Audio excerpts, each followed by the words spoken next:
I'm gonna chase it, and I'm gonna chase it. I know we can't ignore it, no matter how hard we try. And I'm gonna chase it, and I'm gonna chase it.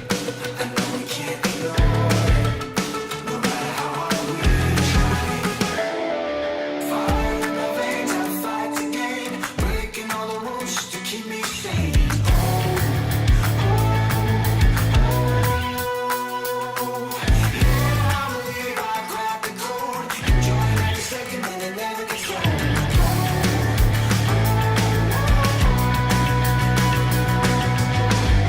Living the moment till I die.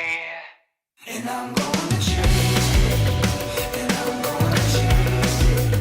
I know we can't ignore it, no matter how hard we try. And I'm gonna chase it, and I'm gonna chase it. I know we can't ignore it, no matter how hard we try. No matter how hard we try.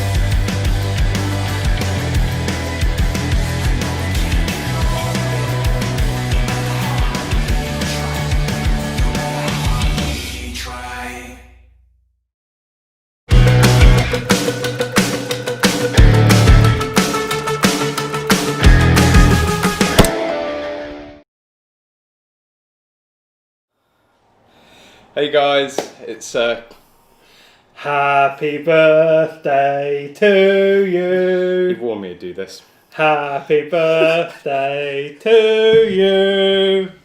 Happy birthday, you silly bugger. Happy birthday to you, my friend. Thank you very much. Welcome once again to the English Shooting live stream, back in the Blue Fieldsports gunroom. Where have you been the last few weeks?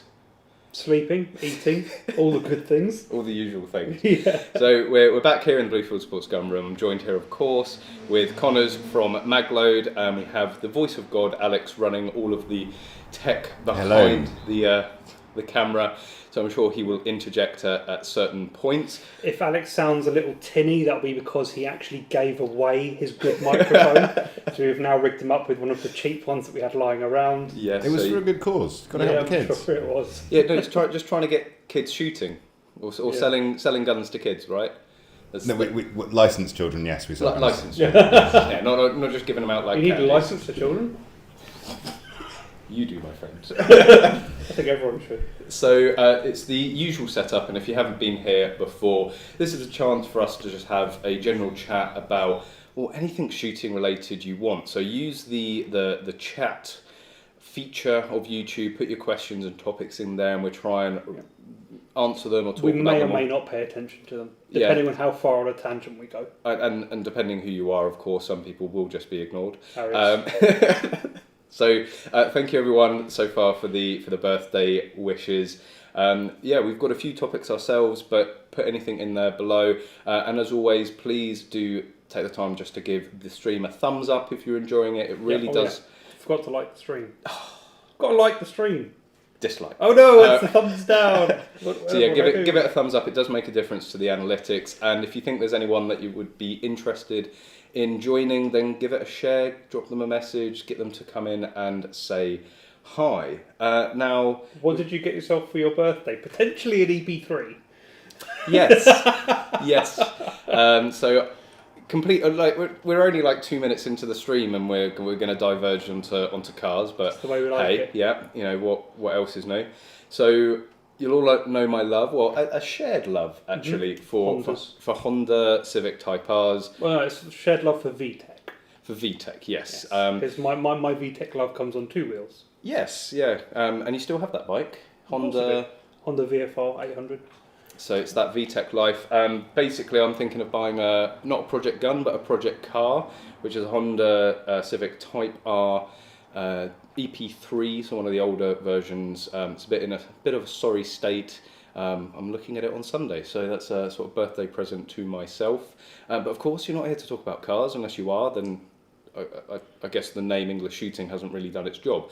But we've got a number of topics, and you can probably guess that a few of them are going to be about the guns in front of us, and we'll get onto those into a bit. But a theme that has been quite current over the past few streams has been the offensive weapons bill and BASC. And actually, that's a really good. On that note, there's someone in the comments saying, you know, is it worth getting a firearms license at the moment?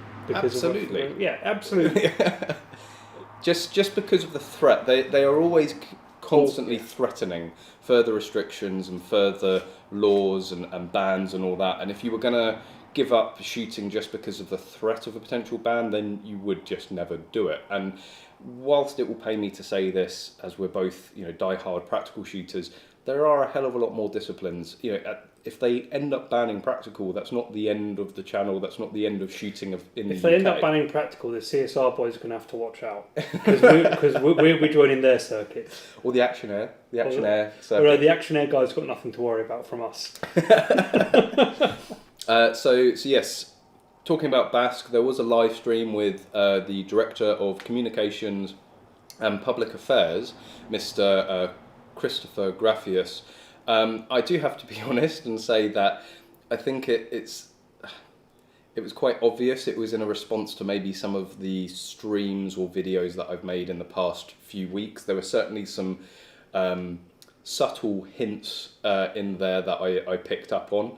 And towards the end of it, he did actually touch upon the consultations that are about to come in and did confirm that they are going to be looking into further restrictions on the 50 cal and on air guns as well. So I know in the previous video I talked about Section 1 shotguns and mini rifle. There doesn't seem to be anything confirmed about that yet, but we all know how easy it is for them to just add things into certain bills or consultations. So it's definitely something to watch and has been now confirmed by BASC.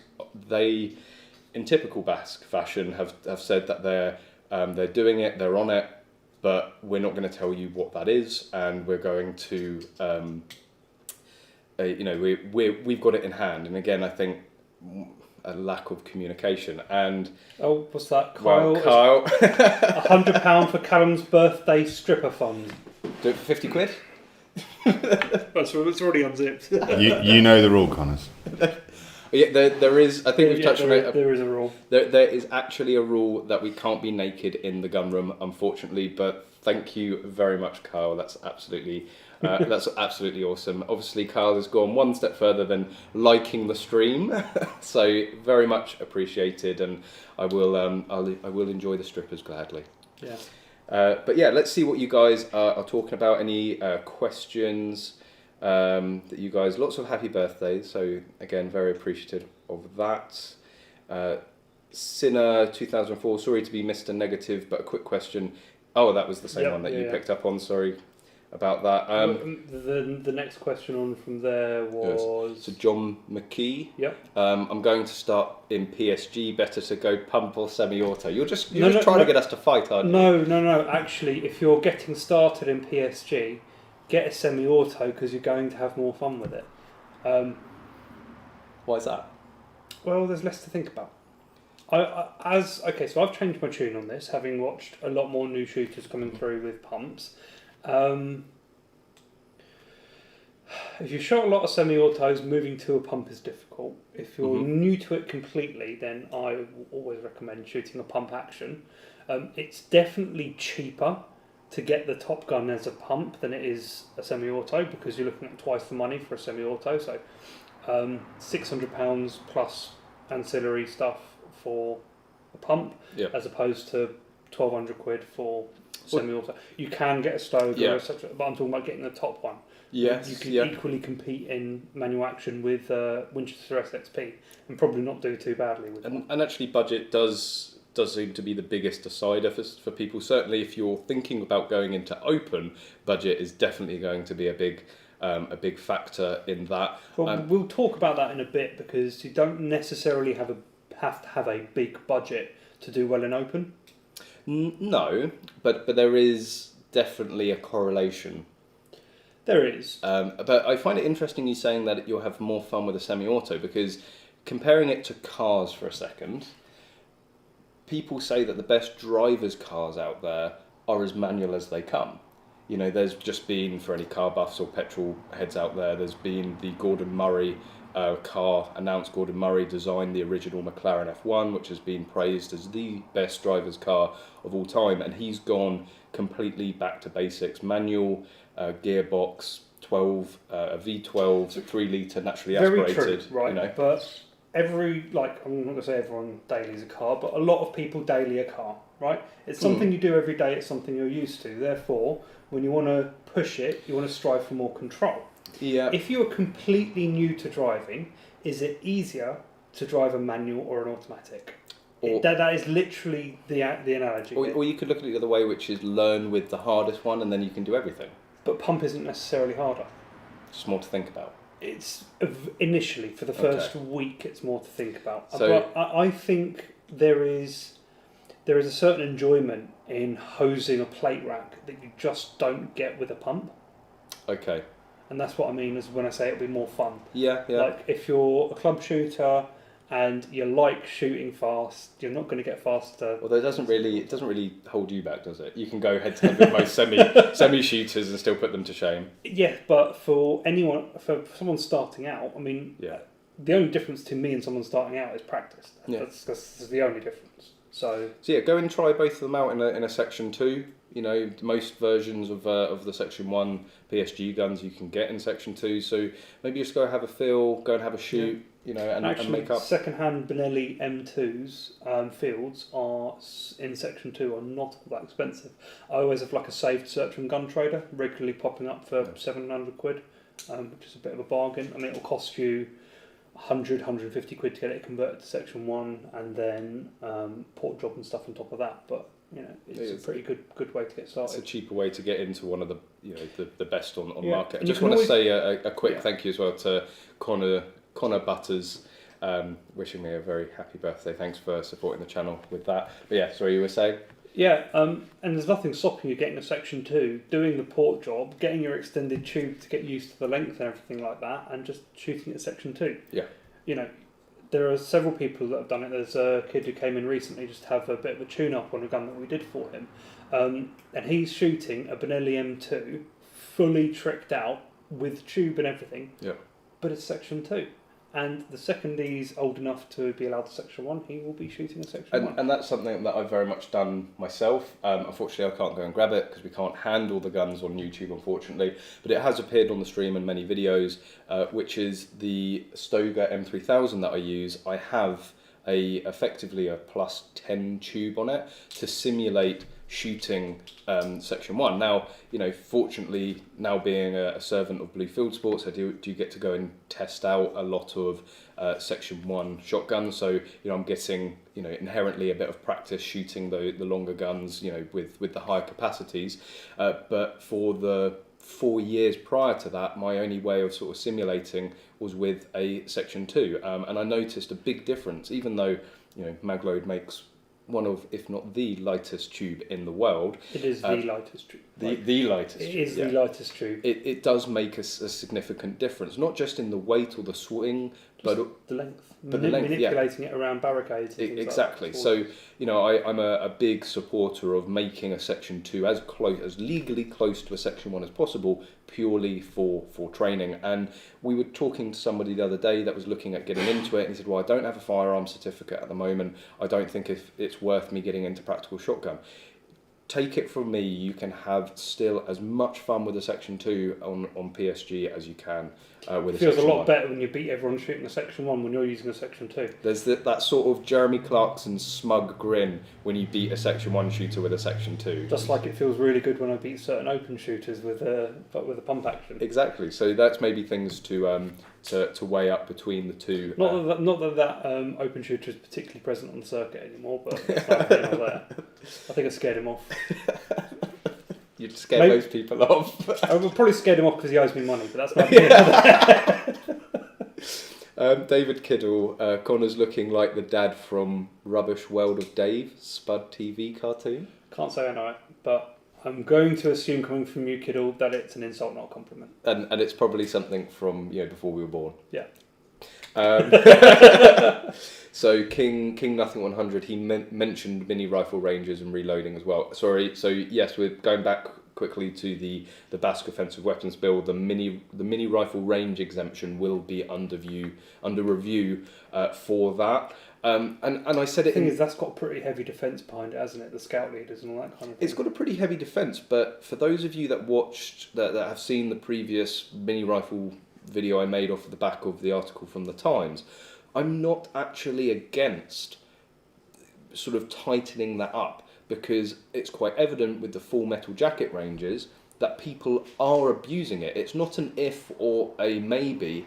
People have put people in danger with firearms because of that the mini rifle exemption. It's a real shame. We should be able to live in a world where people are trusted and they can be trusted to behave like adults, basically. But that's not been the case. And I said in that video, what happens if someone is shot and hurt or worse under that exemption? Not only is it going to be bye-bye to that exemption entirely, it could be bye-bye to that type of gun. As soon as the press have, someone has died by one of these legal firearms, it'll be by these semi-automatic assault rifles. No, mass casualty weapons. Oh, Sends shivers down your spine, doesn't it? Sean O'Neill had to have been smoking some strong pot when he came out with that one. No, it was a gun control network. Ah, they're all the same to me. Yeah, but just like all the black guns are the same to Sean O'Neill. Well, this one looks sinister. Sinister. That was the great one about it. Yeah. No, this is probably one of the most sinister looking guns in his mind. Actually, we're talking about Sean O'Neill. That is the gun. That is the gun that he went on his massive tirade against. Unfortunately, my Magwell wasn't out at the time, so my Magwell didn't get into the date. You missed out on that free publicity. All that free publicity, yeah. Yeah, but then they would say that it was a high capacity, mass casualty, rapid fire reload rifle. Something ridiculous like that. You want to talk about high capacity, actually? Ben and Emma aren't on the stream yet, are they? No, I they don't. might not be coming on. But let's talk about high capacity quickly. So the Armsan RSS-1 is being held as a potentially the next open PSG gun. Unfortunately, the magazines are like hen's teeth unless your name's Conners. Hey. So why don't you talk a bit about why this gun is in front of us?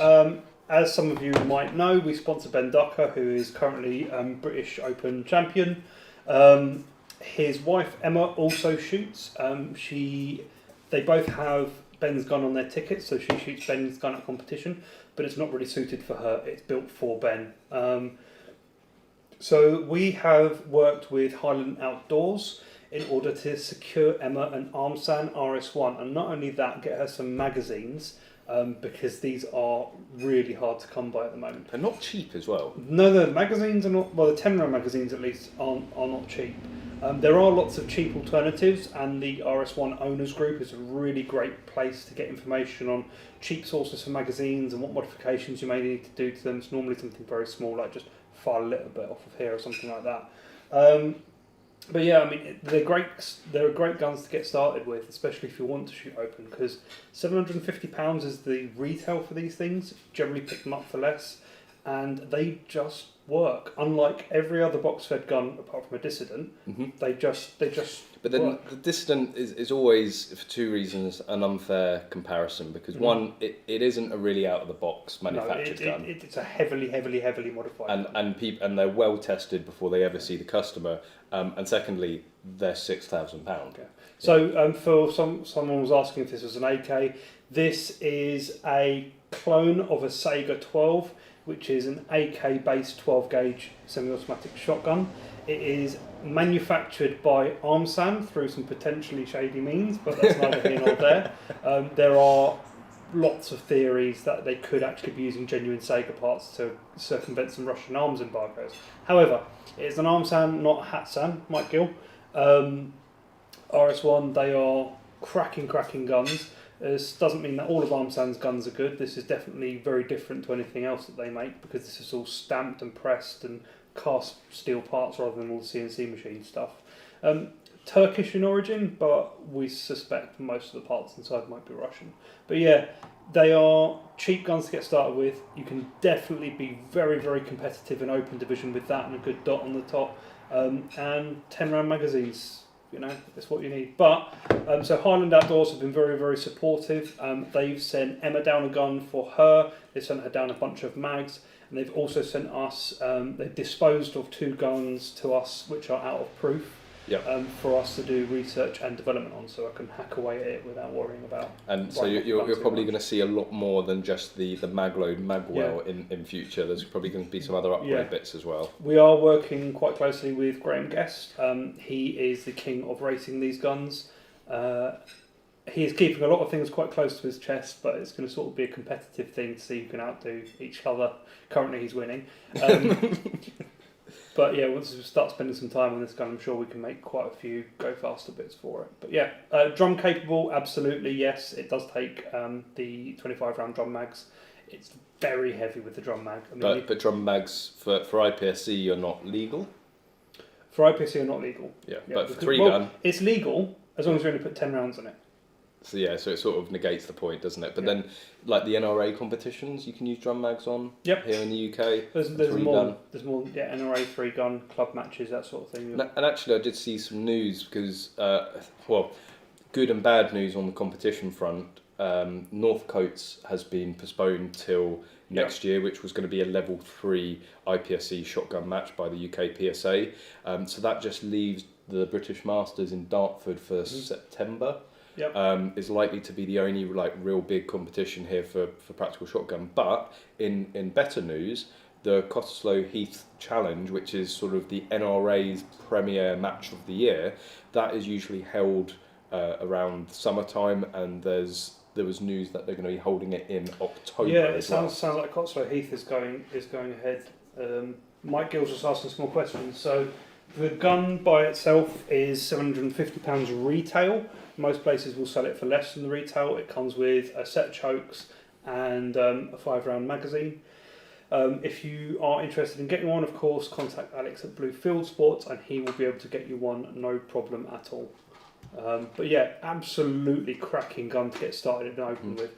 It's very telling that 3 of the 4 top UK, three of the 4 top UK shooters have all switched over to an Armsan, and the only one who hasn't is shooting a £7,000 Dissident. So there's a very good reason for him not to switch to an Armsan, really, because it's very well invested. Yes, absolutely. So a couple of your guys' questions. Ron Robar. Hi, those incredibly long pistol barrels, are they threaded on the full length?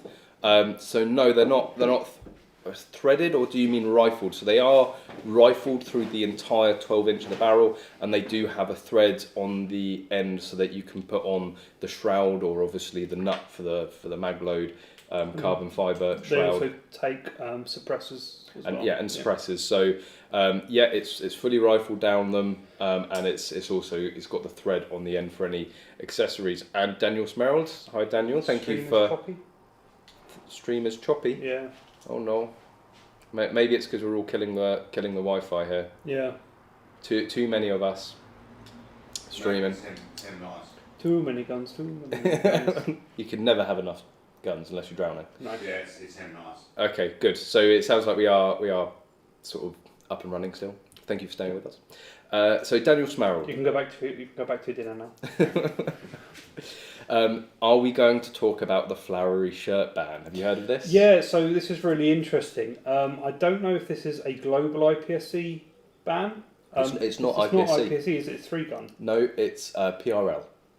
Oh, right. And PRL. it's here in the UK. So Tiff, who runs PRL, made an announcement early in the week. So I'm sure some of you internet meme fanboys will know about the Boog meme, the Boogaloo, and the association with the Hawaiian shirts. And I thought it's been decided we're all going to start wearing tiger print instead. I was going to go for the mankini. Yeah.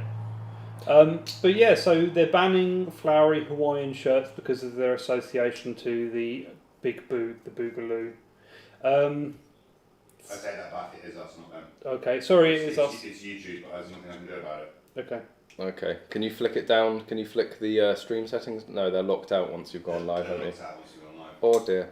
It's ridiculous. It's a flowery T-shirt.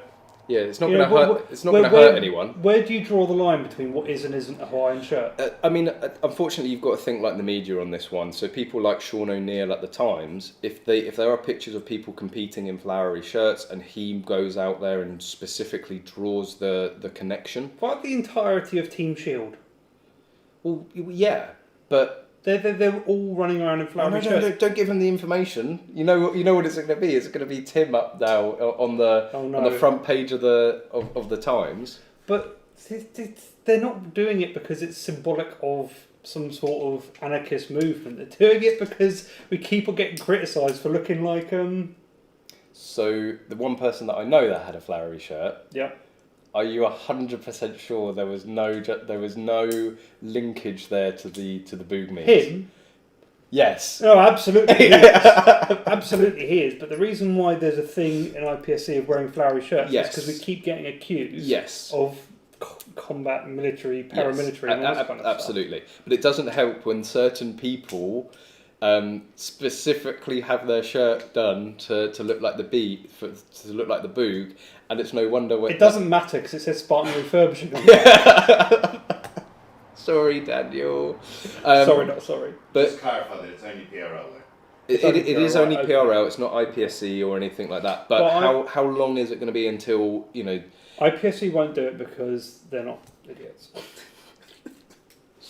Moving on. Mike Gill, hi Mike. So Mike actually very kindly sent me a birthday card, the one that's been sat on my desk the last... Well, Mike's the one asking about the RS1 as well. Yes, so. yeah, so thanks again Mike for that, was very, very sweet of you. He's saying, didn't the High Court just rule that Bass can't be involved in a judicial review over the Welsh wildlife management? Over to you, voice of God. He's got no idea. This is news to us. I don't know for certain, but I'd say they'd try anything to stop Bass being involved. They've registered as interested parties, so whether they can be voices in it or just get the information that's happening in it, I don't know the legal process for it, but they're definitely registered as interested parties and trying their hardest to stop it all.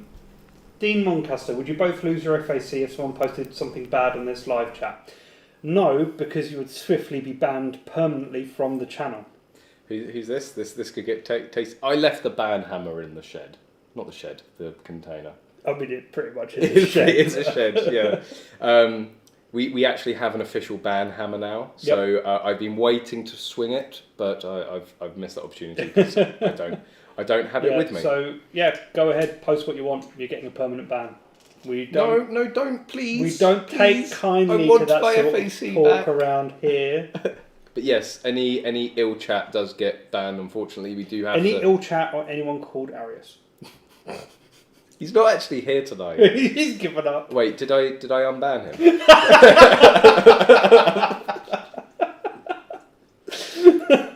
Anyway, Travis Card was Callum's present Cerakoted. So some of you might have seen on the English Shooting. We might as well start talking about this now. Yeah. So some of you might have seen on the English Shooting Facebook page. We have and unfortunately I can't handle it, but we have the English Shooting or ES edition Walther PPQ. Now, you say about my present, obviously it can't be given to me, it wasn't bought for me, it was purely as the present isn't the gun, the present is that Blue Fieldsports is now launching an English shooting themed PPQ. Yeah, so as I explained in the post, there's been partnership between Blue Fieldsports and English Shooting for over 2 years now, and we do a lot of sort of custom work. We work with a lot of partners in terms of cerakoting and the like. So we have the Blue Fieldsports that has the distressed blue finish to it, which I think is absolutely gorgeous, and that's the gun that I reviewed during the PPQ review on the channel, and just as something that's just a little bit different to show a different option. Basically, we have the ES edition, which has the fiber laser mark engraved ES logo on it. So we've spent a bit of time on the fiber laser marker. Yeah. We've managed to do something a little bit special, which is where we've made the material the slide is made out of raised up and become grippy like sandpaper. And it's like grip tape. So rather than burning a mark into it, we sort of lifted the surface out. And it's designed to be like grip tape. It took a long time and quite a bit of scrap to get it to work. But if you are interested in any laser marking or any custom cerakoting, and you want to come and have a look at it, that's why these guns were both made, is to show you the options and different colours that are available and finishes that are available. I'd love to show you a customer's gun that we're working on at the moment. But yeah, we don't want to show necessarily a customer's gun without their permission, but these will be here in the shop for display and demo purposes. Obviously, you can't shoot them and test them in that way. So customer's gun, we've got all the little bits and pieces on his AR have been cerakoted in like a burnt bronze colour. He's got a black handguard with some engraving on it, and that engraving is filled in with burnt bronze. And it's just awaiting going down for its appointment with the fiber laser marker, in which case it's going to get some more of the logo that he's chosen lasered all over the rifle and the magazines. Like, it's going to look incredible. Nothing is going to be standard, and even the custom bits that have been added on have been further customized. Oh yeah. It is. We should see if he's happy for us to talk about it or do a video on it, because it is absolutely awesome. Yeah. So moving on, question here from Blackstone 45. Thoughts on pistol grips for pistol grip stocks for PSG? No, don't do it. Don't do it. Everyone who comes up and goes, I know better than you guys, I'm not going to use a pistol grip, will change their pistol grip out for a regular stock, and it's going to cost you a butt ton of money. There's the pistol grip stocks you can get for like 100 quid. Switch back to a Comfortex stock in your Billy M2, 350, and you will be switching back. The reason why you don't want to use a pistol grip stock, one, the grip angle is wrong for you to get this correct sight picture on your bead. If you're using a red dot, arguably a bit easier. If you're using a box fed, it doesn't matter at all, because the main reason... It is a pistol grip, isn't it? Yeah. Doesn't matter at all. The main reason you don't want a pistol grip is it makes it extremely difficult to quad load effectively with it. So this is something that we've discussed before, and you're probably either... I can't remember what you said, so you're either going to completely agree with me or completely disagree with me.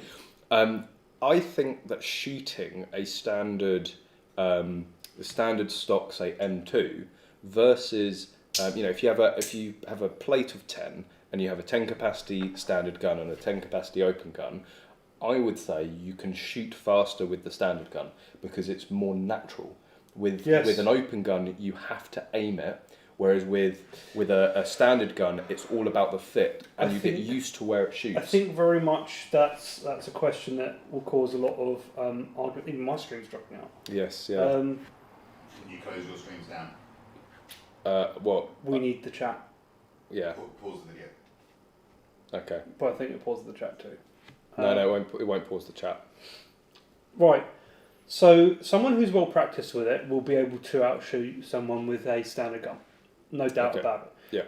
But certainly, yes, if you're just getting started with it, you're going to need to aim more because you're going to only have the red dot as the point of reference. But the bead becomes instinctive to shoot, but again, only once you've practiced with it. So I think it's kind of whatever you would prefer. And I think my main point was going to be that with a standard stock on say an M2 or 1301, it's very natural. You have the gun fitted to you, so you can feel where it's going to shoot. You know where it's going to shoot without actually having to aim the gun. Putting a pistol grip on it is going to interfere with it. It is going to sort of mess around with the general feel of the gun. So I don't think you're going to get any benefit personally from a pistol grip. Obviously, if you're shooting something like an arms and an open gun, the pistol grips work. One of the reasons the pistol grip works well on a box fed is, as Ben has talked to us about before, it allows you to hold the weight of the gun in your right hand whilst you change the magazine and keeping the gun in your shoulder, which would be almost impossible to do with a wrist because the gun would rotate. But yeah, it's pistol grips, no, red dots and beads, totally different thing. So sorry guys if we seem a little bit distracted. Alex is doing his utmost to smooth out the stream. I think it might have worked. I've now got excellent connection here. Well, I've switched mine down to 144p just so I can keep up with the comments. Okay. Or is he still having his? I think we're still here. Let us know. You're still there, and it's okay. improving. This laptop's wrapping up. Okay. So we are experiencing some technical difficulties. Please stand by. Still better. What I said earlier about someone else's live stream. I was going to say this is still better than the Basque live stream, right? Don't. It's Basque. We've been hacked. I don't think they know how. No, they don't. Struggled to plug in his laptop, didn't he? Well, they did run out of battery on the camera, but I'm not going to say any more on that. Dan, it's not my router, so stop chirping. Can I just say that all my opinions are my own and are not representative of Callum or Alex or or any of the companies involved? Apart from Magload. This is actually a question that I wanted to ask, because I don't think we've actually discussed it. So I obviously made the quite big statement of cutting up my Basque card and making it quite clear that I was no longer a Basque member. But you're not a Basque member either. Nope. Do you want to talk a bit about specifically why you made that decision to leave Basque? 50 cal. This was when the first round of the 50 cal, well, the recent first wave of the ban of the 50 cals came about, and they did sweet naffle. I think someone in Basque made a statement which basically went, it's nothing to do with game shooting, so we don't care. So I was on the phone that evening cancelling my Basque membership, and they didn't even put up a fight, and they didn't even ask why. I said to them, I want to tell you why, because there's no point in me cancelling it in protest if you don't know why. Yep. And just said my reasons why, and whether that got fed back to anyone, I don't know. So this certainly didn't change your attitude towards it. This was one of the points that we ended up sort of raising, or Christopher Graffius raised with me, saying that he was quite insulted by the statement that Basque did nothing for 50 cals because he was the Basque representative. Now, again, you can represent something and still do nothing. Yes. Now, something I can't remember if we've talked about this before in the stream, but he said that they basically Basque got involved with the 50 cal at some point in some way, purely for the good of sport shooting. And he was previously quoted as saying, actually, the reason they got involved was because they were worried that it would trickle down to higher muzzle energy rifles. They only got involved when muzzle energy restrictions started being talked about. Yeah. So I think there was very much an ulterior motive to that. And yes, Christopher Graffius Basque did get involved in some way, but I think the main point is that it was sort of too little too late, and far too much was left to smaller organisations like the 50 cal Society to sort of do it. Mike Gill's asking, when I left Basque, who did I go with? Initially I went with the CPSA, which was actually the wrong decision for me, and only me, because I have an FAC and no SGC, which is what they protect. And I subsequently joined Gunplan after reviewing everything that was out there. I figured that Gunplan was the best one out of all of them. Maybe not the cheapest, but definitely the best. Yeah. So again, there's a whole video of me going through all of the different options. The buzz. Yeah. Alex, can you close the door in the armoury, please? No, it's not that. You sure? It's not that. If everyone wants to know what the buzz is, it's because I unplugged the monitor, which is the same output that's plugged into the audio, and it's creating interference that I just can't get rid of. I could try dropping the audio and bring it back, What? then you might not be able to hear us forever. What you need is an electronic engineer. Oh, Get off your own screen and Mr. come and Electronic fix it. Engineer, why don't you go and do that? I'm doing a stream right now. I can't do two No, things at once. there's nothing you can do without killing it. Yeah. Okay. I could try it if everyone wants. I mean, I can hear the buzzing from here. I can hear the armory. I can hear buzzing. Or maybe it's just the aliens communicating to me. I'll play the armory door. But it's not that. No, it sounds like a crackling, like an interference. It's because I messed with that. Any hizzle, what were we talking about? Anyway, Ricardo, so we're doing a fantastic job this evening. Yeah. Ricardo Ribeiro, my question is, what would be a good first rifle to have? Like you need to give a little a little bit more information about what you're going to be using it for. First rifle, Smith & Wesson M&P 1522, go do, or a Ruger 1022. Yeah, because they're even cheaper. But then, if you want to shoot out to 600 yards, well, you're you telling me that no one can shoot out to 600 yards with a 2.2? go do. Because I know a couple of people who would beg to differ. Okay. Ben at 427 yards. Not 600 yards. And that fella who did it at like 1200 yards. Very highly customised 2.2. If you can shoot a 10.22 accurately out to 600 yards. How's this? I will take a challenge. I will shoot a 2.2 at 600 yards. A 10.22 or a 15.22. Yep, at 600 yards with open sights. Stop. As long as the open sights can be diopters. Lee Enfield 303, yes, that's not a problem shooting that out 600 yards with open sights. I'll do that. But this is what I mean. So we love giving advice and our opinions and stuff, and we want to help people sort of make the right decisions. But there's so many different disciplines and application. Do you want it for a hunting rifle? Do you want it long distance? 1522. So you're going to take down a bear with a 1522, You've got a 25 round mag, 31 if you buy the Magload Class 6 base extension. or the 50 round. The 50 round mag. You're just going to piss it off, But maybe you piss it off enough that it runs away. or it just hurts you more. It makes your death slower and more gruesome. But you would have had a really fun 50 round mag dump. I don't think you'll even get through the 50 round. It will be like, oh, he's very, oh. It would if you had an AR gold trigger.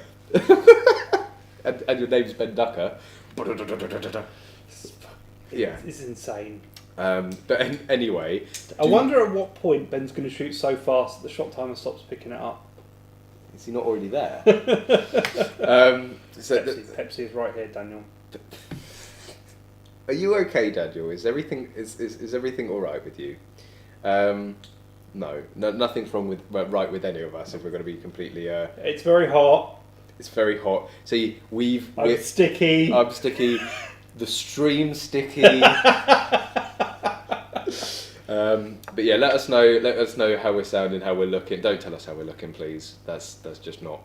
Well, you're looking a lot less hungover than you were this morning. Oh yes, yes. Last night, funnily enough, I had a back and forth with Mike Gill because he got me a hangover guide, Yeah. and I said, "What are you insinuating?" And lo and behold, last night I had a few beers, Apparently 4 is enough to make you very hungover. which probably just shows how much I don't drink that much. Yeah. But yeah, so went out, had 4 beers with the family last night, and I guess that's just a sign of me getting older because it hit me like a train this morning. But yeah, I'm a bit more. I had my Monster, I had my Huel, I had my Beard. Carl Volt is saying that he's not sure the 500 grain rule applies to bears and 2.2. Does it say that the 500 grains has to be in one round? Because I'm pretty sure you've got 500 grains of ammo in the drum mag. And you're just gonna piss a bear off with 2. But you've got the beard as the ultimate defence. Rah! Ooh. It just makes yourself look bigger than the bear. Sorry, can we have that made into a sticker? Talking of stickers. Talking of stickers. So those of you who might have watched the Sticky Bolt and Invictus Morale, I don't know if that's. It's sort of there, yeah, it's good. Is that it? Can I play the stream again so I can see what's going on? Anyway, Look at my screen. what? Well, no, we're on a slight delay. Yeah, look, here it is. Here it comes. Here it comes. Oh no! There. And my stream's crapped up. There it is. There you go. There. Hey. So that is this is a custom Magload sticky bolt sticker, shiny. It's got gold, it's got silver, it's got Magload, and it's basically to celebrate the launch of the new Nexus Pro, which if you're into practical shotgun, please go and have a look at on magload.co.uk. It is the latest, the greatest, and everyone who always swore against Magload is now converted, and I love it. He's got a massive Magload hard on most. Well, most it days. is like the critics' comments that drove the development of that thing. But yeah, so I made the video about the patches. Both of those companies are UK based. They very kindly sent me a load of swag to show you guys and to stick and patch wherever I wanted to. And when we saw the sticky bolt stickers, I just said to Connors, we've got to have some Magload ones made, and they've come out absolutely fantastically. So any purchase of a Nexus Pro, you'll get a sticker. Screw the loader, you want the sticker. And they will be available if you just want a sticker on the Magload website very, very soon as I get round to taking a photo. Yep. And talking about things about getting round to taking photos of. Before I do that, just one question. Major Jim saying, do we rate the Romsey Shooting Club? You've been doing practical shotgun with them for a few months, but you're unsure. Feels like a bit like an old man's club. Major Jim, I was a member at Romsey. I left for the very same reason, and I joined up with KFC, which is a million times better. So They wouldn't Kentucky Firearms Club. they wouldn't even let me join at Romsey. I guess it was my reputation. Yeah. But anyway, so back to things that you haven't taken any photos of. Recent rule change in IPSC means for long barrel pistol you now need a flag that you can drop or lower the hammer on. Magload LBP flag, which is, well, it's ready for release, they're all packed ready to go, just to simply take some photos. But yeah, so it's a flag designed so you can actually drop the hammer on pretty much all 2.2 rimfire pistols. And again, that's why we have these demo models here, because obviously Magload, Blue Fieldsports, collaborate and work together quite a lot. So we've got how many LBPs? Well, we tested it on all the LBPs. We've tested it on every LBP we have here, and we had the Firefly as well in at that time. And so the K22. And the K22. Yeah. So anything that's being used has been tested. I mean, I don't think there are anymore. Well, the GSG the only 19... the only thing it doesn't technically work in is a buckmark, but then... You wouldn't really be using that for practical. No. A gallery, yes. But yeah, the Walther PPQ... I mean, it still works. It's Yeah. just you can't drop the slide, drop the hammer, because the slide is a little funny shape. I mean, it might work, but... so you've got the Colt 1911, you've got the Glock CIP, the Caliber Innovations Glock, not a Glock, CIP 22, it works on all those. PPQ, of course, PPQ. K22, GSG 1911, GSG Firefly, which is a surprisingly nice gun. Yes, I really don't know why people have... Well, I know why, actually, but There's why a Gen did, 1. why did no one tell me there was a Gen 2? Yeah. Because the Gen 2 Firefly is a cracking little gun, and it is cheap as chips. Firefly or a PPQ? PPQ. And that's But purely... then a PPQ's twice the price. It is. The only downside to the Firefly is it's a shrunken version of the 226. Does that mean that holsters don't work with it? Yeah, because it's completely dimensionally different. But the GSG Firefly is the exact same as a Sig Mosquito.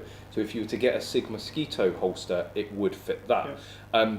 And what's really funny, and this is, I guess, in a way typical GSG, is that they obviously made the Mosquito. It was made under license by GSG for Sig and was branded as Sig Mosquito. For some reason, Sig decided to drop it. Maybe it had, it didn't work as just like the Gen 1 didn't.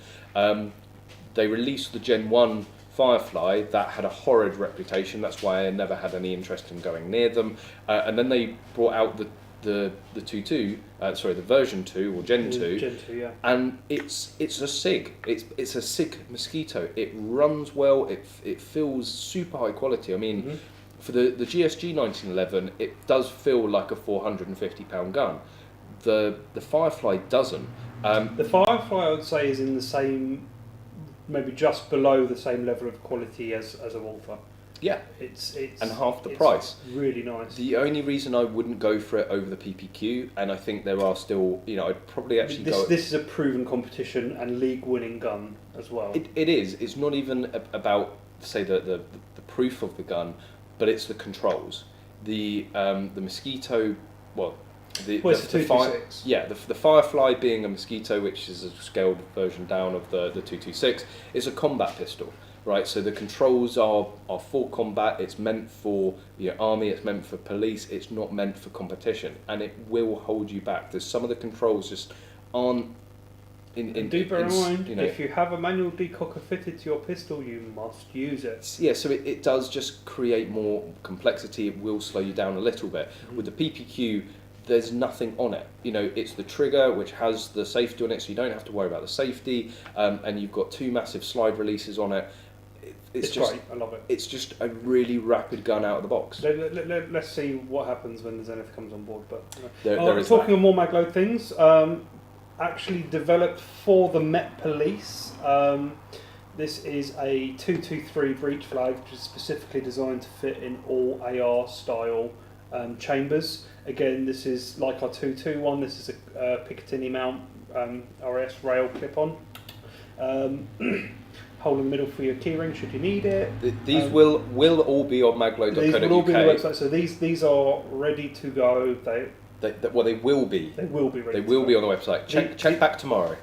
Yeah, check back tomorrow. These are going straight up on the website because we have stock there ready to go. There's no waiting for those. Yeah. These are in production. They will be ready within 2 to 3 weeks. But the fit in these is absolutely lovely. I'm really happy with how these have come out. So something to clarify, as Connor said, developed for the Met. So the Met aren't using these yet, maybe at some point. But basically, the Met got in contact with Magload and they wanted a breech flag for their guns for the whole of London. And Connors listened to what they needed and sent them that. Unfortunately, they've gone for something that is just more generic. They wanted something that would fit in everything. Yes. So one flag to fit in all guns, from their pistols to their rifles to everything. And when they realise how rubbish the competitors' ones are, and they come back to us, I think what they're using is not much more than a glorified cable tie. It's literally that sort of thing. Yeah. But as always, we've designed something that is designed for a very specific purpose, and it will do that one thing very, very well, rather than being jack of all trades type thing like a cable tie. Talking of more Magload developments, now this is probably a little premature because I don't like to show you stuff that's still in development. However, this is probably right at the very front of our development diaries at the moment. There is a bit of a shortage of tech locks at the moment. Not only is there a shortage, the price just seems to be going only one way. The price has skyrocketed to the point that they're no longer £10 each, they are now £15 each retail, and we're not happy with that. So something that's long overdue. We are developing our own belt clips, which corrects a lot of the problems with a tech lock, such as the security of the clip and things like that. Yep. Like, it looks secure, but when you go to use it, they can pop open if you've not clipped them on properly. Problems with the nut spinning when you're trying to do stuff up, so there's captive nuts in the back and all that kind of stuff. This is much smaller because, don't forget, the tech lock is made for knife pouches, so, which is why it's as wide as it is. The company that makes it, originally was Blade Tech, Blade Tech. An actual tech lock is from Blade Tech. So the Magload belt clip is pretty much ready. We've got some production prototypes to do first, and then once we're all happy with that, they will go into production with the metal backstrap to fix to your belt.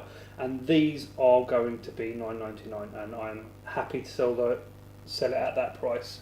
They were going to come with nuts for just the typical way of mounting, and as per Alex's suggestion, they're also going to come with studs, so you can actually have a male thread part sticking out the front. So yeah, that's going to be really nice addition to the market in terms of belt clips. Something we know we can control the supply of, so we're never going to run out or be at the mercy of insane price hikes. And you're not going to see them creeping up to £15-20 a belt clip. And while I was at it, I figured I might as well make like a quick release version. So there's this sort of thing you just clip on, but no one really wants to see that, so I'll just put that away. No. I want to see it.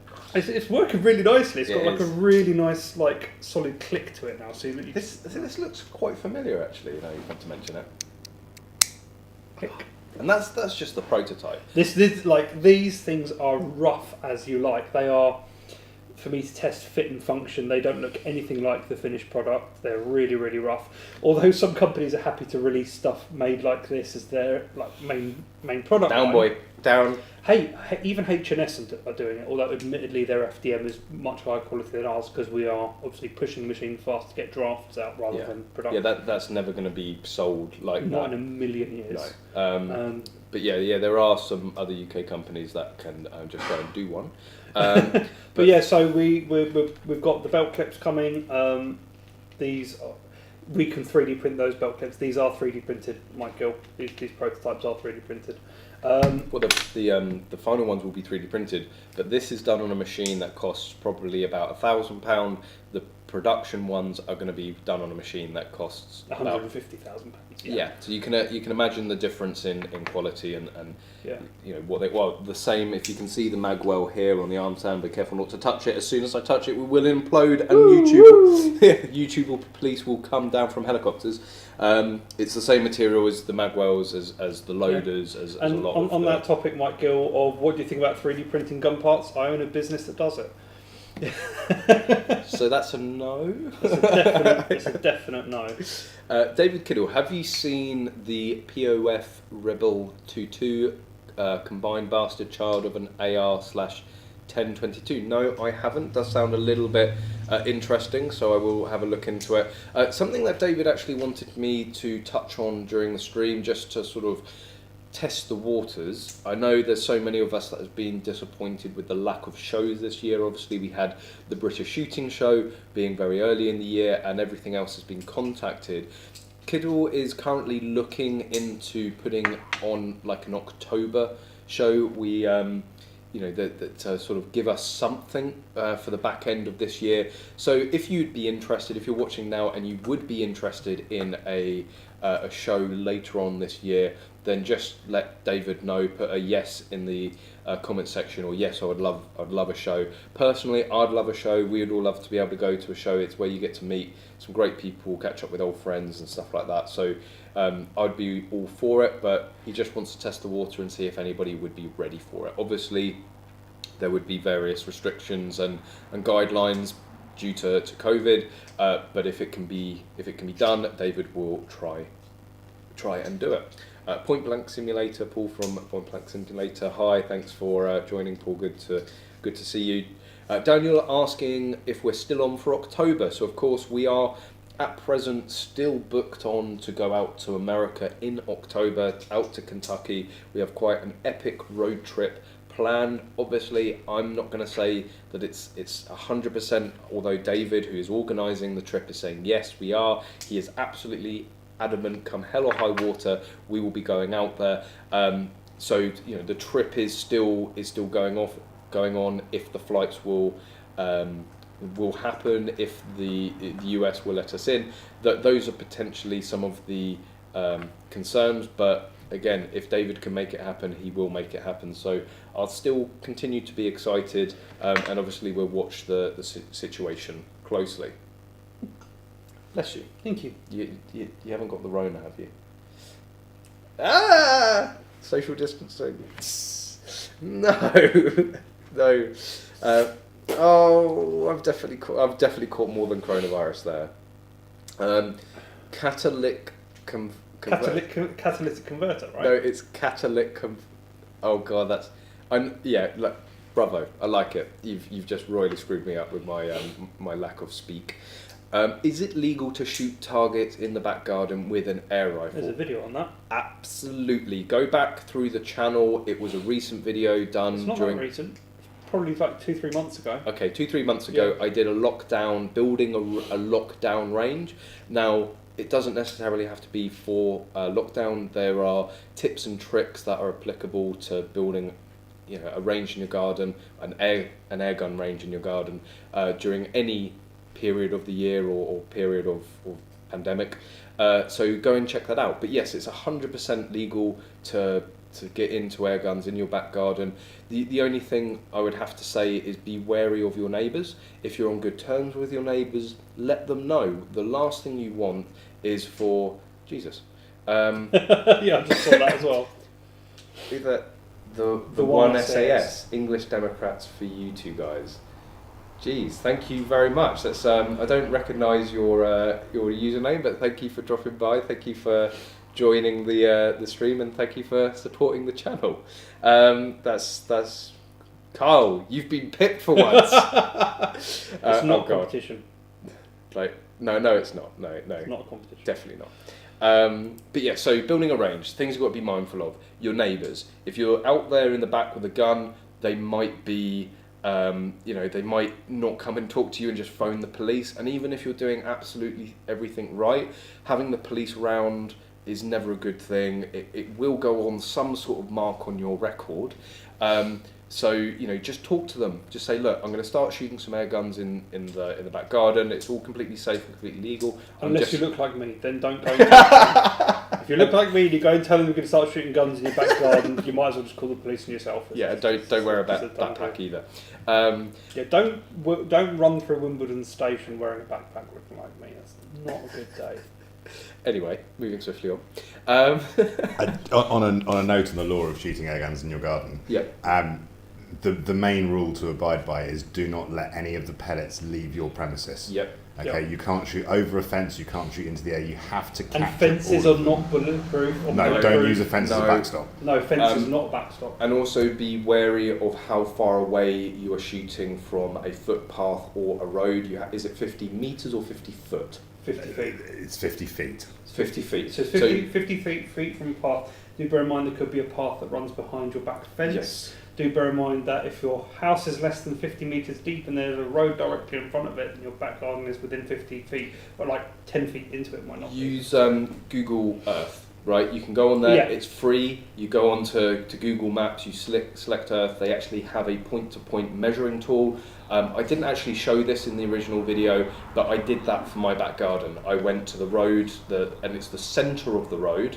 So from the centre of the road to the point that I'd be firing, and I think it was something like 85 foot, so I was Does well that mean you clear. could shoot on the hard shoulder of the M25? I don't think that's right, the centre of the road. Surely not. No, Right. it is. This is it's a very complicated rule and a very complicated law, and you can shoot from certain public highways depending on what they are. Basically, don't shoot if you can see a road and you're Yes. within 50 feet of it. That's if there's a house in the way. I'd differ that you're not within 50 feet, so it doesn't matter because Yeah. there's a house in the way. Absolutely. But there are definitive things about it online somewhere. You can look them up. It's different for different types of shooting as well. Just be responsible. Yeah, That's so kind of what it boils down to. Try and use some common sense. You know. and be considerate. Remember the 4 rules. Yeah, but remember the 4 rules, but And be actually, little considerate. plug for the GTA. Yeah. GTA actually have an air gunning guide that you can look up on their website. It gives you all the details of all of this, and it explains all of it very well. It's actually a very, very good document, so if anyone wants to go and look that up, they can. I would post a link to it or show it to you, but I can't, my system's crashed. But yeah, you can. The GTA is quite easy to find. But yeah, go and watch the video as well. I actually construct a mini range, and making sure your backstop is sufficient as well, so pellets aren't leaving the boundary is all very important. KL, someone should make a more powerful 2.2 rimfire for our semi-autos. So you can get 22 WMR. It's Yeah, I hear there's a UK gun manufacturer that's thinking of making. no, Callum, shut up. Northwest Custom Parts, Robert Guncraft. Yeah. Who else is making them? That's it. That's it. The Guncraft. I mean, you can get- obviously the Guncraft one works really, really well because it's had a bit of Magload magic on it. No, like we've worked on the feed lips. Rob has done wonders tuning the bolt mass and all that kind of stuff. There The guns was a post actually that I saw where running. someone I think that was a Northwest Custom Parts gun. No, it was the lips. All right. They had a one was like the stock one that came with their old mag. The rounds were doing that, Yeah, that's why we. and then on the Magload engineered ones, the rounds were just flat. Yeah. So Well, that's kind of what the whole point was, because they seem to have just taken the 2.2 mag and scaled it up with forgetting to scale up certain features. But anyway, there was a question here out of you and I, who's the better shooter? Now, I think the only fair way to answer this is Alex. what are you saying? Alex is the best shooter? Or Yeah, no, I agree, Connors. I am the best shooter of all three. Yes. There you go. No, I'm not answering that. Answer the question. It depends which gun. Answer the question. Connors beats Callum on all guns apart from a few. There we go. I beat Callum on all guns. That's all you need to know. Apart from a few. You could just call me Sean O'Neill. Pistol would be a very interesting competition. Pistol would be an interesting competition. I would like to go head to head with you. But I'll give everyone a piece of advice. Never ever challenge Conners to a long range, open sighted target rifle competition because he will thrash you. I love open sights. I find them easier to use than scopes. It's embarrassing how well he can shoot with them. It embarrassed me, and I'm a pretty good shot with a rifle. Actually, we always discuss, because we shoot a lot of the same competitions, and then we come back and sort of analyse the results. And it's very interesting between with IPSC because it's DVC, it's power, speed, accuracy. Obviously, power. We're usually shooting in the same sort of power factor, that's it. Yeah. So it comes down to accuracy and speed. And I would say that Conners is a far more accurate shooter than I am. And faster. But I would say and more powerful. that I'm faster. And actually I find that I need to improve my accuracy a little bit more for IPSC, and I would say that Conners probably needs to improve his speed, like drop a bit of accuracy and increase bearing his in mind speed. that he shoots a semi-auto, I shoot a pump action. No, I'm not talking just shotgun. I'm talking when, like action air, whenever we seem to go to a competition. No, it's very much, well, there's two, let's not get into the psychology of shooting, because that's a whole nother level. But so that's it, and I have absolutely no problem admitting, you pick up a Lee Enfield or a target rifle, shooting, standing, prone or anything, Conners will wipe the floor with me. Pick up a shotgun. Well, pick up a mini rifle. It can be pretty closely matched. Pick up a pistol, and he will beat me on technicalities. What, by winning? No, is that the technicality? No shoots. I did hit a lot of no shoots the other week, I have to admit. But this is why it's very interesting, because I think we do have very different approaches and very different styles to our shooting, and I think that actually that works well when we train together, because there is stuff to learn from each other. Yeah, I'm good, he's bad, he's going to learn stuff. I was going to say some can learn more than others. Yeah, you should. He's actually not a bad shot. We're actually talking about how we think he would probably place when it comes to his first competition. Yeah. I think that provided that the UK #1 shooter is shooting at the time, I think Callum would more than likely get 75 to 80% in his first comp. Is that my goal? Is that my goal then? Is that what I should set? No, you should never ever aim to get a percentage in a competition. Well, no, because then you're not aiming to win, are you? Well, no, it doesn't matter about aiming to win or anything like that, but it's almost impossible to determine what that percentage is in terms of how fast you should be shooting a particular stage. It's completely arbitrary and almost impossible to measure. So don't aim to shoot a percentage. Like percentages like pot luck unless you're going for the 100%. No, aim to shoot your plan at your speed with no mistakes. That's it. I mean, like when I do well at a competition, people will make remarks that it didn't look like I shot that stage all that fast. And then when you look at the times, I didn't shoot that stage all that fast. But did I miss anything? No. Did I hit any no-shoots? Yeah. I execute my plan at my speed. And that's what I mean, is you are a very accurate, stay calm, hit everything, and whilst I would say I have that mentality from Section 2 shooting, because you cannot afford to miss. Like you have to be 1 for 1 on the target to have any chance. And someone is meowing very. Mouse. Oh, she got a mouse. Yeah. We have a live kill on stream, everyone. No, we don't, YouTube. Sacrifice. Pick up the mouse. Pick up the mouse. She doesn't want to pick up the mouse. It's all going off tonight, isn't it? One of the cats have brought in a mouse. Alex is carrying both of them off. Oh, that's doing her job properly. That's brilliant. And you were worried with us feeding her treats that she wasn't going to do her job. Yeah. Sinner 2004 would like to join KFC, but looked on their website and it doesn't say where they are based. They are primarily based at Bisley. That's where they do the majority of their shooting. But they do. I mean, if you want a killer speed steel match. Yes. Yeah. But they go and shoot over at Sevenside in Wales. They turn Stockbridge, a well-known clay ground, into a PSG match. They were using a range 5 minutes down, an estate 5 minutes down the road from here. Unfortunately, that one's out the window. It is, due to but some complaints from the neighbours. But they are always looking for new sites, and they tend to shoot pretty much all over the south coast. But Bisley is the main location for Alex them. is currently washing mouse blood off his hands. he had to give it the coup de gravy.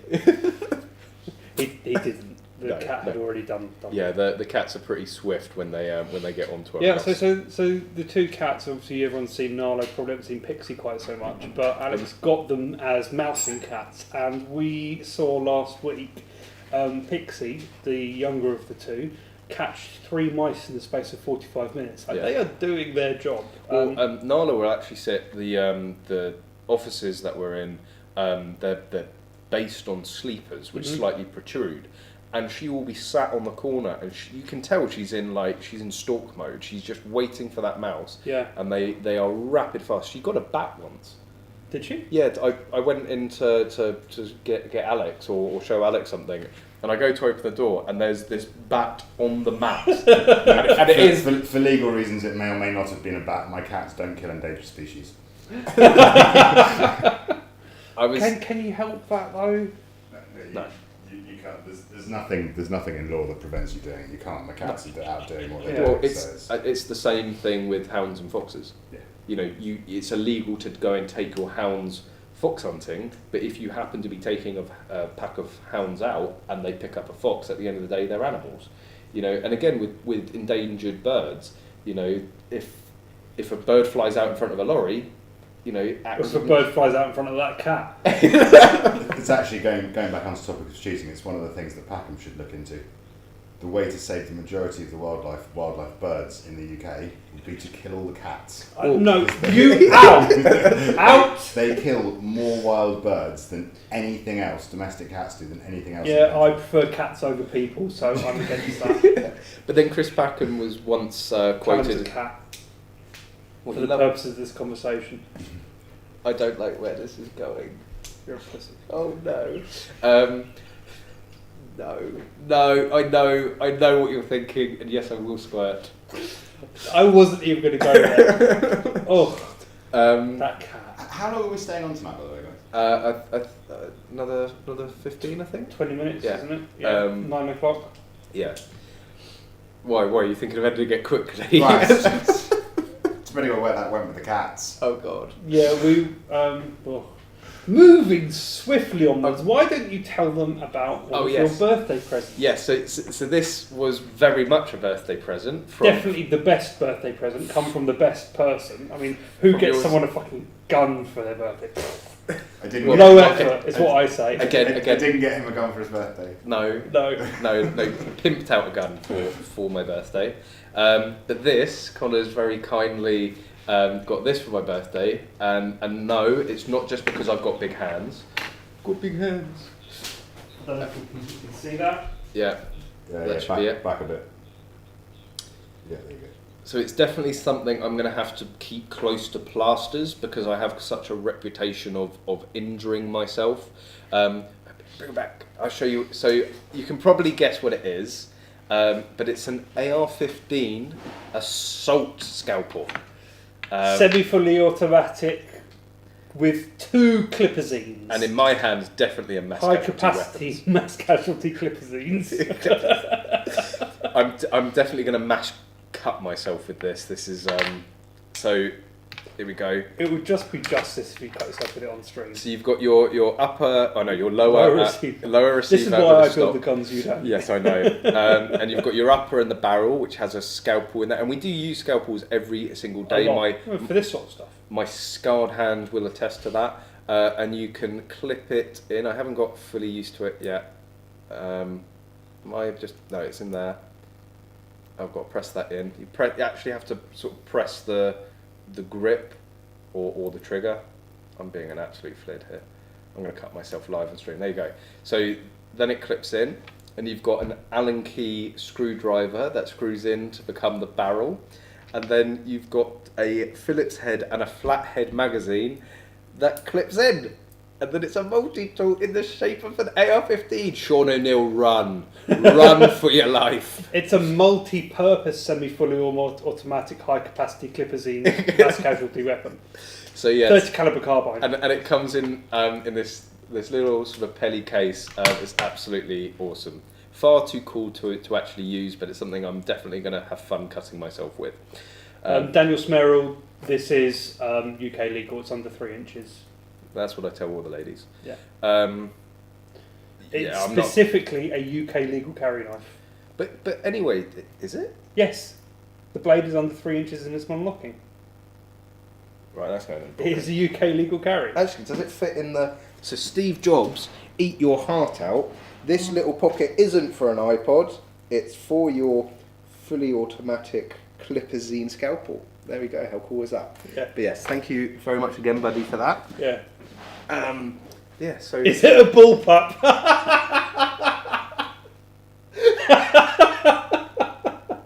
DATV, who makes it? It's made by a company called 3Coil. They are famous for Kickstarter, for kickstarting very new and unique knives like this one. I think they've got like 3 or 4 knives in their repertoire. This was like the second one that they made. Super high quality as well. And it all clips together nicely. It is takes a little bit getting used to, but it is so cool. Absolutely love it. Sorry, Dan, misunderstood. Misunderstood. Don't know what you were talking about. What? It's a FAMAS. I don't know what it's supposed to be. It's meant to be an AR-15, surely. Yeah. Like, I don't know what else that's meant to be. Well, it's definitely not a FAMAS. It's definitely not. Unless they're talking... I think there might be an entirely different conversation going on in the comments. Like, we have bored them so much with our conversation. They've just started taking... Because they've gone off on their own conversation. Nah. How much is it? Well, I can't tell you how much it is because I'll be telling them how much his present was. Just go Google it, as I will be later. No. But yeah, go in. So you said it was I know you're actually the sort of person to go and Google it. No, I won't. I don't care if you do. It's fine. 3Coil. Yes, so it's called 3Coil is the brand, and they make all sorts. Yeah, but it's very, very cool. Can highly recommend. Gareth Cooper, the Siskar is an AR-15, so if you get a 300 blackout upper and a 223 upper, they will be interchangeable with the same lower. You just need to make sure you've got slots for the 2 uppers.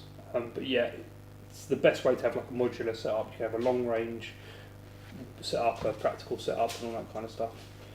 So Benelli M1 upgrades. So something I do want that was scheduled to talk about was the arrival tomorrow of the new 1894 Marlin stock here at Blue Fieldsports. Is this a stock finally made by someone who's not form? No, it's form rifle stocks. So you can see behind us that we have the Remington 700 in one of their stocks, and also the 1895 4570 Marlin. I've done a video on them. Conners has done a video with the Marlin stocks from form at the British Shooting Show, and also down the range more recently. Made in the UK. We've got to support our UK companies more, or as much as possible. Alex has 2 coming in for customers. So if you've ordered one from Blue Fieldsports, it will be here tomorrow, and there is a 3rd in blue which is available, and apparently the supply or the demand for them has been so much that they're doing them in limited batches. So if you are interested in picking up a form rifle stock, 1984 stock, and that's for either the 357 or the 44 Marlin 1894, then get in contact with Blue Fieldsports quickly, because I'm sure it will go pretty sharp. Ted, I think you probably sell more form stuff than everyone else combined. I'd like to see some stats on it. I don't know for certain. I know I've sold more Rhino grips to the US than anyone else has. So yeah, all of the full range of form is available from bluefieldsports.co.uk. Yeah.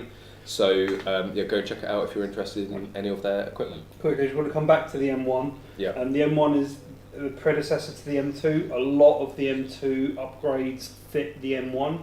I cannot be 100% myself on which is which, but the M1 has been around for donkey's years. Pardon me, and there is plenty of information online about what's cross-compatible and what isn't. As far as I understand it, the vast majority, like pretty much everything is cross-compatible bar the Comfortex stock, and I think even that's adaptable to make it work. So, yeah, pretty much anything for the M2 would work. Can I review a Howa M1100 on gunroom TV, please? Do we have Howa? No, I don't have any Howas. If the distributor were to get in contact with us and send us the gun for review, but actually, what would be better is if you went and got, who's the UK distributor for Howa? Highland Outdoors. we have a pretty good relationship with Highland Outdoors. Maybe we'll Well, I think it is. we do have a it's Highland Outdoors. okay. So we will try and get in contact. But what would be absolutely awesome is if you got in contact with Highland Outdoors and said, look, send the guys down at Gunroom TV a Howa or whatever gun you want to review, and that sort of gives them a nudge that it's not just us, telling them that we've got these popular guns, or we want these popular guns to be able to review. If you go and actually, prod them, then they may sort it out quicker. Highland Outdoors are one of the few companies that's really responsive to what's happening with their customers, which is really nice to see. I was surprised at how receptive they were when we started talking about the Armstone RSS1s. So, yeah, I'm sure if you guys tell them that they've got a gun that you guys want reviewed, they'll loan it to us for a few weeks.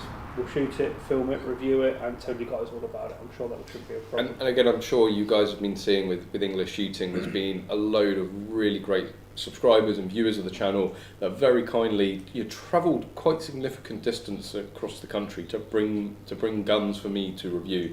Anything you want to try and bring down yourself, more than happy to get on to the channel, and we can't promise it's always going to be a good review, and I've said it many times before that there is a habit of us sort of only doing good reviews, and it's because that more often than not anything that's stocked here in Blue Fieldsports has been well tested. We don't like crap. Yeah, we don't like crap, so we don't surround ourselves with crap, so usually anything that we have access to, it has already passed some sort of test. So I mean, the thing is we have had stuff in the past that we've looked at it, maybe not necessarily done a review on it, but realised that it's no good for one reason or another.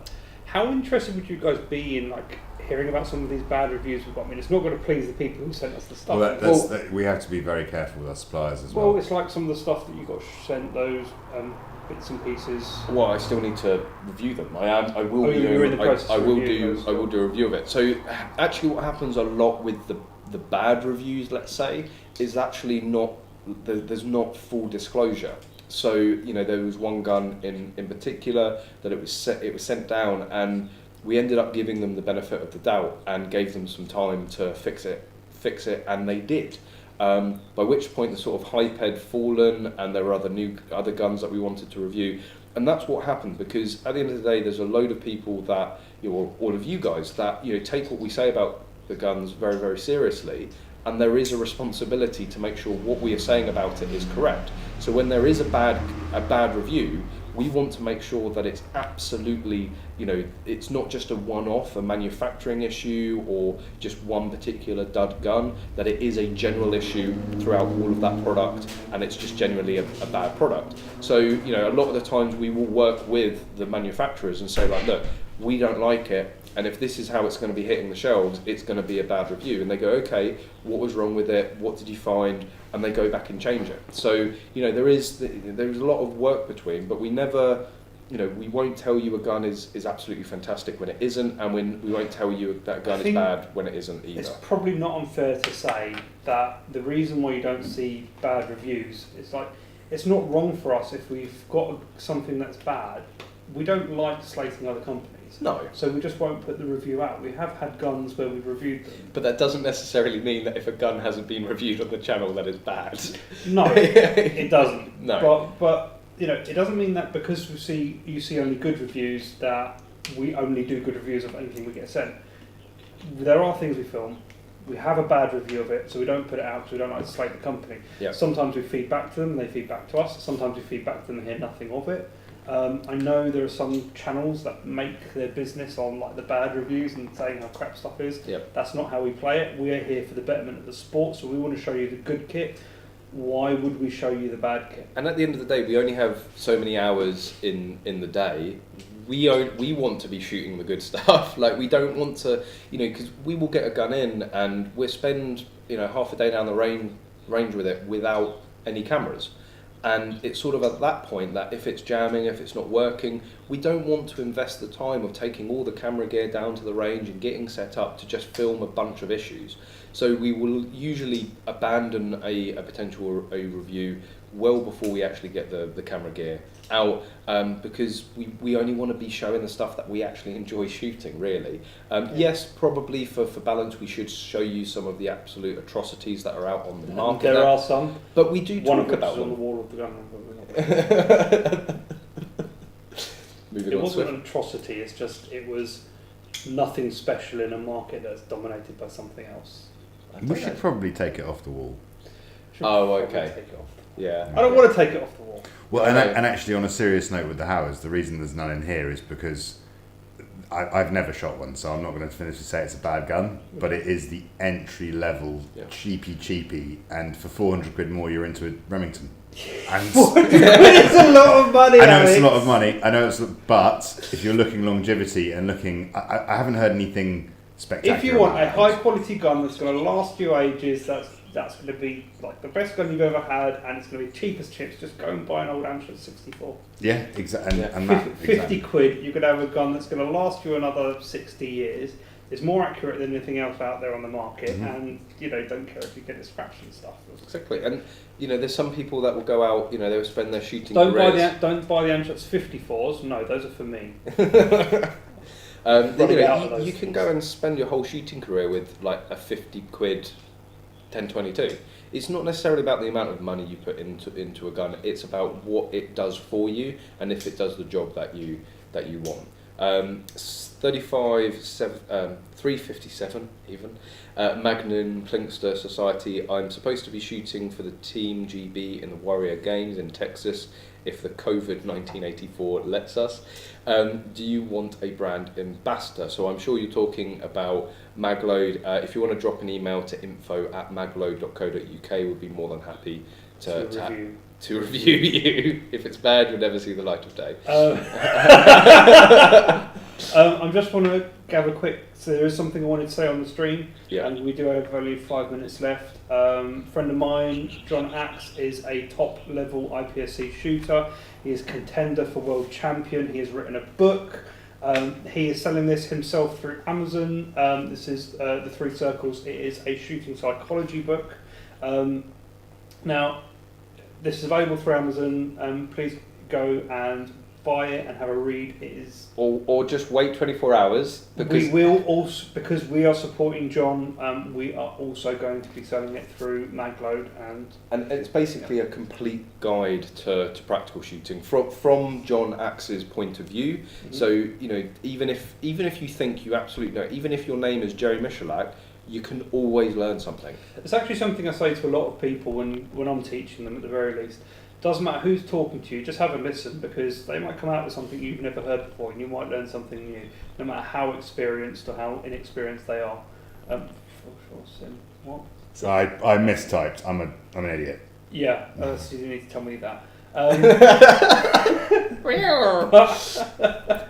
Anyway, John Axe is one of the nicest people on the shooting circuit. He goes out of his way to help a lot of new and upcoming shooters, and he recently started charging for coaching only because he was giving away so much of his time to other people to teach them that, and I think he's charging £25 an hour, something ridiculously low like that. John Axe is a super guy. I want to support him, so please go and buy his book if you want. And if you want to support Conners, just wait 24 hours and it will be on the Magload website. You really don't need to be giving any more money to Amazon. Maybe not. I mean, we're not taking a huge amount off of this book. I mean, it's just The majority is the going majority to of John. the money is going to John. Yeah, he spent the time on it, and that's only right. Someone has Ricardo Bryan. If we do a Conners versus Callum Cup, the loser shaves. Not a chance in hell. The loser. Are you? All right. We'll do a Conners versus Callum Cup, and the loser shaves Callum. Wait, are you that worried? It would just be handgun. all the handgun. You throwing down over my beard. Yeah, but the Like thing a is, friend wouldn't do that. What if I have a gun malfunction and it can't be helped? You are like the sickest person I know. and what will I be shaving it with? You are the sickest person I know after Stephen Feinlater. The thing is, mine doesn't take that long to grow back. That This is a 5 years. o'clock shadow. But anyway, I it's don't. 40 years. It'll probably take me like 3 or 4 months to get back to something like this. But No, I just thought that was an interesting proposition. I would not put my beard up on the line for as long as it annoys my other half. I shall carry on growing. Well, if she turns around one day and says, "Actually, the beard's grown on me," like literally. But anyway. No, because I know what she's like with reverse psychology. I wouldn't trust it. So, Okay. yeah. Many of you are up. I wish for- we could handle guns on stream, because we're talking about cheap guns and stuff. I'm going to get my Amshits 54, which costs 50 quid and will outshoot like anything and feels like buttery smooth. And the gun's like 65 years old. And that's it again. You don't need to spend a lot of money or have the latest or greatest. You know, a lot of people. Oh, she's on stream. She's Hi, I didn't say any of those things. Shit. If you don't see Connors again, we know why. I will be sleeping on the sofa tonight. I suspect We'll be sleeping like 6 foot I'm under. staying in the flat tonight, Alex. Oh look, Nala's come to give me some moral support. Yeah, shoot off video. Maybe not put the beards on the line, but a shoot off video at some point. I think we'd be very interested. But we've reached our end time, so I'm gonna wrap it up there. So thank you, for Alex and Connors once again giving up their Thursday evenings to join the stream, and of course thank you all to you guys. Yeah, we're just streaming here, Nala. Don't worry about it. Just that's fine. She's going to sit down like She's that. going to sit. She's going to knock the mic over, knock the camera, bring in another dead mouse. Cat, you're not allowed to handle guns. No, don't touch the gun. Facebook will ban us. But before all of you guys go, please make sure that you give a thumbs up to the stream if you haven't already. And we will be here, same place, same time, 7:30 next Thursday for the weekly English shooting live stream. Yep. Anything you want to say before we wrap up? Buy some stickers, they're so cool! Once they're on the website. Nala, do you like the sticker? Do you like the sticker? That's a yes. That's definitely a She cat nodded, yes. you all saw it. So, as always, guys, thank you very much for joining us and for watching the stream. From all of us here, we hope to see you soon.